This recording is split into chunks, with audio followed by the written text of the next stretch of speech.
ಬೆಂಗಳೂರು ಜನರ ಸಾರಿಗೆ ಸಂಚಾರದ ಜೀವನಾಡಿಯಾಗಿರುವಂತಹ ಮೆಟ್ರೋ ಪ್ರಯಾಣಿಕರ ಜೇಬಿಗೆ ಕತ್ತರಿ ಹಾಕಿರುವಂತಹ ಹಿನ್ನೆಲೆಯಲ್ಲಿ ಈಗ ಮೆಟ್ರೋ ಪ್ರಯಾಣಿಕರ ಸಂಖ್ಯೆ ಗಣನೀಯವಾಗಿ ಕಮ್ಮಿಯಾಗಿದೆ, ಅಂದರೆ ಪಾತಾಳಕ್ಕೆ ಹೋಗಿದೆ ಅಂತಲೇ ಹೇಳ್ಬೋದು.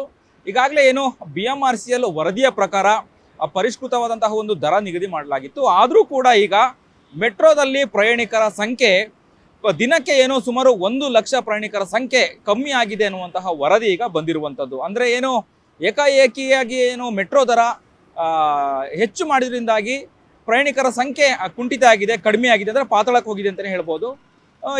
ಈ ಹಿಂದೆ ಏನು ಮುಖ್ಯಮಂತ್ರಿ ಸಿದ್ದರಾಮಯ್ಯ ಅವರು ಬಜೆಟ್ ಮಂಡನೆ ಮಾಡುವಾಗ ಒಂದಷ್ಟು ನಿರೀಕ್ಷೆ ಇತ್ತು ಬೆಂಗಳೂರಿನ ಮೆಟ್ರೋ ಪ್ರಯಾಣಿಕರಿಗೆ, ಅಂದರೆ ಮೆಟ್ರೋ ದರ ಕಮ್ಮಿ ಮಾಡ್ತಾರೆ ಅನ್ನುವಂತಹ ಒಂದಷ್ಟು ನಿರೀಕ್ಷೆ ಇತ್ತು. ಆದರೆ ಆ ನಿರೀಕ್ಷೆ ಎಲ್ಲ ಒಂದು ಕಡೆ ಹುಸಿಯಾಗಿದೆ ಅಂತಲೇ ಹೇಳ್ಬೋದು. ಮೆಟ್ರೋ ದರ ಕಡಿಮೆ ಮಾಡೋ ಬದಲು ವಿಸ್ತಾರ ಮಾಡಲಿಕ್ಕೆ, ಅಂದರೆ ಮೆಟ್ರೋ ಮಾರ್ಗವನ್ನು ವಿಸ್ತಾರ ಮಾಡುವಂತಹ ಒಂದು ಮುನ್ನೆಲೆಗೆ ಈಗ ಬಜೆಟ್ನಲ್ಲಿ ತಂದಿರುವಂಥದ್ದು ಎಲ್ಲ ಒಂದು ಕಡೆ ಬೇಸರ ವ್ಯಕ್ತಪಡಿಸಿರುವಂಥದ್ದು ಮೆಟ್ರೋ ಪ್ರಯಾಣಿಕರು. ಈಗಾಗಲೇ ಏನು ಪ್ರತಿದಿನ ಏನೋ ಲಕ್ಷಾಂತರ ಪ್ರಯಾಣಿಕರು ಮೆಟ್ರೋದಲ್ಲಿ ಪ್ರಯಾಣ ಮಾಡ್ತಿದ್ರು. ಈಗ ಪ್ರತಿ ದಿನಕ್ಕೆ ಅಂದರೆ ಸುಮಾರು 1 ಲಕ್ಷ ಪ್ರಯಾಣಿಕರ ಸಂಖ್ಯೆ ಕಡಿಮೆ ಆಗಿದೆ ಅನ್ನುವಂತಹ ವರದಿ ಈಗ ಬಂದಿರುವಂಥದ್ದು. ಒಟ್ಟಾರೆಯಾಗಿ ಮೆಟ್ರೋ ಪ್ರಯಾಣಿಕರ ಜೇಬಿಗೆ BMRCL ಅವರು ಕತ್ತರಿ ಹಾಕಿದ್ದಾರೆ ಅಂತ ಹೇಳಿದರೆ ನಿಜವಾಗ್ಲೂ ಕೂಡ ತಪ್ಪಾಗಲ್ಲ.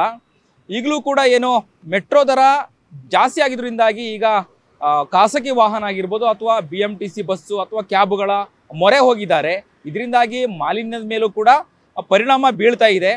ಮೆಟ್ರೋ ಪ್ರಯಾಣಿಕರು ಯಾವಾಗ ಮೆಟ್ರೋ ದರ ಕಮ್ಮಿ ಆಗುತ್ತೆ ಅನ್ನುವಂಥದ್ದು ಕಾದು ನೋಡ್ತಾ ಇದ್ದಾರೆ ಒಂದು ಕಡೆ. ಇನ್ನೊಂದು ಕಡೆ BMRCL ಅವರ ಅಧಿಕಾರಿಗಳು ಹೇಳಿರೋ ಮಾಹಿತಿ ಪ್ರಕಾರ ಸದ್ಯ ಯಾವುದೇ ರೀತಿಯಾದಂತಹ ದರವನ್ನು ಕಡಿಮೆ ಮಾಡುವಂಥ ಒಂದು ಯೋಚನೆಗೆ ಮುಂದಾಗಿಲ್ಲ ಅನ್ನುವಂತಹ ಮಾಹಿತಿ ಕೊಡ್ತಿರುವಂಥದ್ದು. ಮುಂದಿನ ದಿನಗಳಲ್ಲಿ ಕಾದು ನೋಡಬೇಕು ಯಾವ ರೀತಿಯಾಗಿ ದರ ಕಮ್ಮಿ ಮಾಡ್ತಾರಾ ಅಥವಾ ಹೇಗೆ ಏನು ಅಂತೇಳಿ ನೋಡಬೇಕು.